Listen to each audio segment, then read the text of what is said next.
Tapos ang biyahe ko, dinadaanan ko sila doon sa inuupahan ng anak ko at saka yung ako.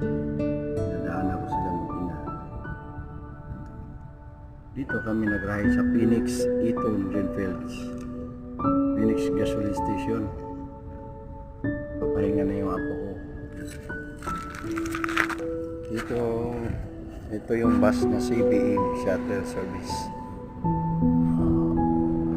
Dito ako nagmamatatay. Simple lang, pabait ang amo.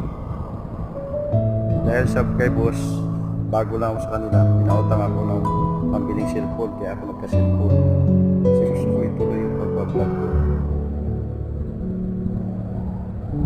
Hirap lang.